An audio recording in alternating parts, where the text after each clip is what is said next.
जय श्री राम। कैसे हैं आप सभी?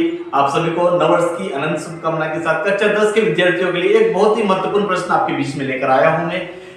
तो आसानी से आप इससे 4 अंक अर्जित कर सकते हैं। प्रश्न दे रखा है द्विघात समीकरण को सूत्र विधि द्वारा हल कीजिए। प्रश्न क्या दे रखा है कि द्विघात समीकरण को सूत्र विधि द्वारा हल कीजिए।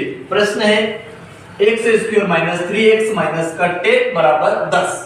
इसको किसके विधि से करना है? सूत्र विधि द्वारा इसको हल करना है। तो आइए सीखेंगे मेरे साथ। बहुत ही इजी सरल है, बहुत ही आसान सरल सवाल है। आप इससे आप 4 अंक अर्जित कर सकते हैं। तो अंत तक बने रहिए मेरे साथ। हाँ, ए बराबर कितना हो जाएगा? 1 b बराबर माइनस के 3। इसी प्रकार c बराबर माइनस के 10। आया तक आपको समझ में? इसके तत्पश्चात आपको क्या करना है? सूत्र विधि से हल करना है। किसके विधि से? सूत्र विधि से।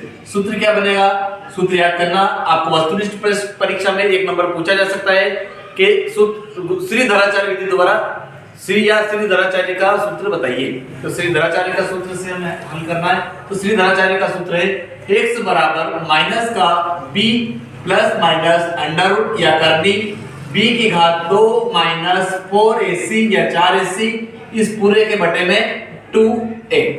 ठीक है, बहुत ही आसान सर सूत्र है। इसको आसानी से याद करना है। इसको लिख याद करेंगे तो जल्दी याद रहेगा इसको। तो इसको सूत्र को आपको याद करना है। इसके तत्पश्चात x ऐसा कैसा ही बराबर भी ऐसा कैसा ही माइनस का b ऐसा कैसे रखेंगे? b का मान कितना है? माइनस के 3, तो ये माइनस का 3 प्लस का निशान, ये माइनस का निशान ऐसा कैसा ही, ये करनी भी ऐसा कैसा ही। b का मान कितना है? माइनस का 3, तो ये माइनस के 3 का वर्ग माइनस ऐसा कैसा ही जो कि सूत्र में दे रखा है।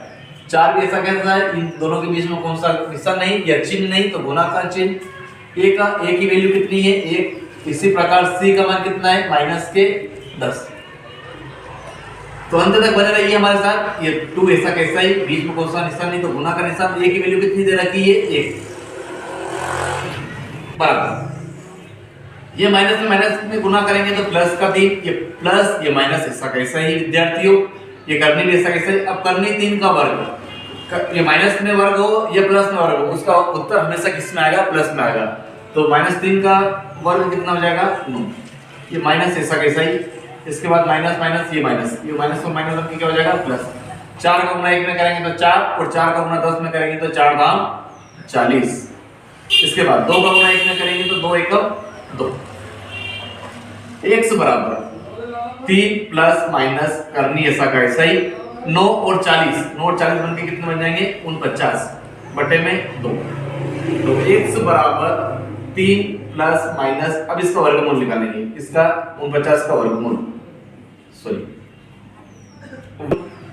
कैसे लिख सकते हैं हम?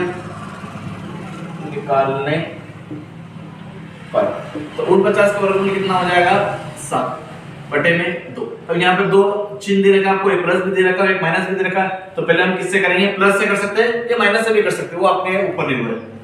तो x बराबर प्लस चिन्ह से या प्लस चिन्ह देने पर, तो x बराबर 3 प्लस 7 के बटे में 2। तो 3 और 7 के कितने हो जाएंगे? 10 के बटे में 2। 2 एकम 2, 2 पंजे 10। तो x बराबर कितना उत्तर आया है? 5। ठीक इसी प्रकार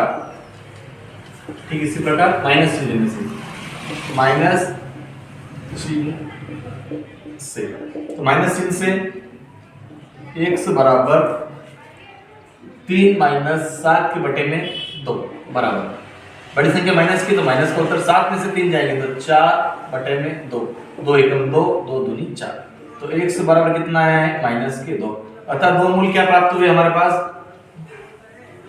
अतः 5 माइनस के 2। हाँ, तो आपको किस प्रकार से सवाल समझ में आया है हमें कमेंट करके बताइए। इसी आशा और अच्छे विचारों के साथ वीडियो को लाइक, कमेंट और शेयर कीजिए। आप सभी को पुनः नववर्ष की अनंत शुभकामना के साथ मैं धर्मेंद्र कुमावत सर